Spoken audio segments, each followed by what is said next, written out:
અપચો, અજીર્ણ, ભૂખ ન લાગવી, વારંવાર ઓડકાર આવવા, વારંવાર પેટ ભારે લાગવું અને વારંવાર પેટમાં ગેસ થવો, આ બધી સમસ્યાઓના માટે હું તમને આજે ઘરગથ્થુ ઉપાય બતાવવા જઈ રહ્યો છું. એ ઉપાયની અંદર તમારે જે વસ્તુઓ લેવાની છે એ બધી જ વસ્તુઓ તમારા ઘરની અંદર તમને સરળતાથી મળી જશે અને આ ઘરગથ્થુ ઉપાયને બનાવવાની રીત પણ એકદમ સરળ છે. આ ઘરગથ્થુ ઉપાય બનાવવા માટે તમારે કઈ કઈ વસ્તુઓની જરૂર પડશે અને કેટલી માત્રામાં લેવાની છે અને કયા સમયે તમારે એનો ઉપયોગ કરવાનો છે અને કેવા લોકોએ આનો ઉપયોગ કરવો નહીં, એ બધી જ માહિતી આજના વિડીયોમાં હું તમને આપવાનો છું. તો તમે મારો વિડીયો છેલ્લે સુધી જોજો. મિત્રો, આ ઘરગથ્થુ ઉપાયમાં તમારે જે વસ્તુઓ લેવાની છે એ વસ્તુઓનું નામ છે જે તમે લખી લેજો. પહેલી વસ્તુ છે એ છે સૂંઠ, બીજી છે કાળા મરી, ત્રીજો નંબર છે પીપર, ચોથા નંબરમાં છે સફેદ જીરું, પાંચમા નંબરમાં છે કાળું જીરું, છઠ્ઠા નંબરમાં છે અજમો, સાતમા નંબરમાં છે સિંધવ મીઠું અને આઠમા નંબરમાં છે હિંગ.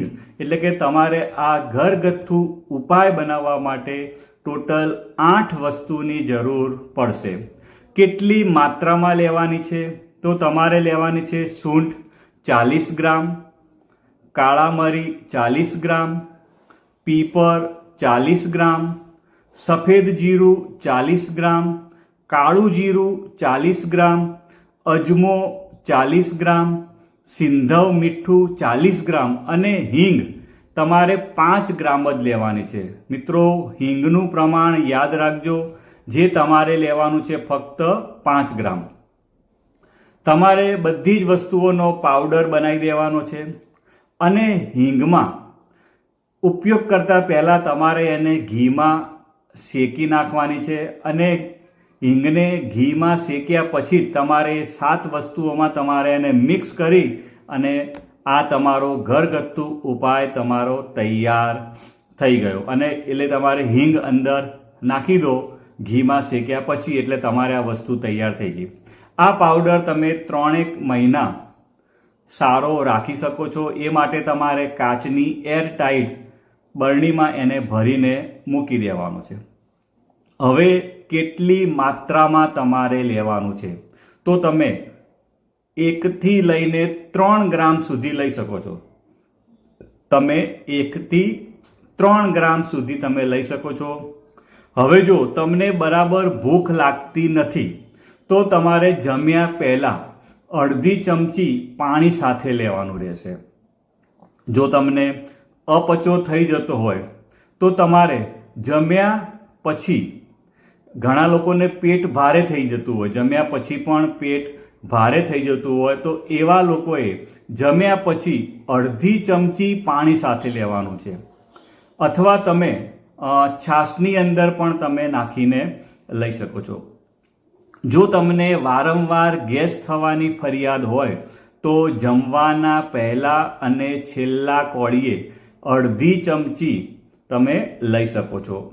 ઘણી વખત બાળકોને પણ વારંવાર પેટમાં દુખાવાની સમસ્યા હોય તો તમે તેમને ચપટી જ પાણીમાં નાખીને તમે આપી શકો છો.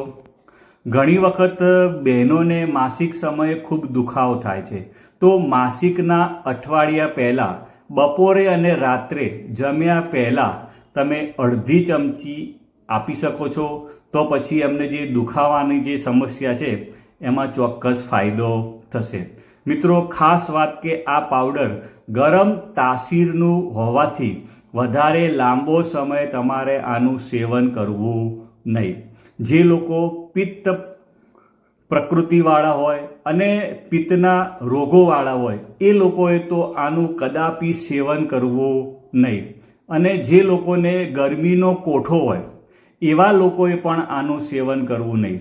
તથા જે લોકોને એસિડિટી અને પિત્તના રોગો વારંવાર થતા હોય એવા લોકોએ પણ આનું સેવન કરવું નહીં. અને બીજું કે જે લોકોને હાઈ બીપી રહેતું હોય એવા લોકોએ પણ આનું સેવન કરવું નહીં. મિત્રો, તમને મારો વિડીયો સારો લાગ્યો હોય તો લાઈક કરવાનું ભૂલતા નહીં. આવજો મિત્રો, બાય બાય, આવજો.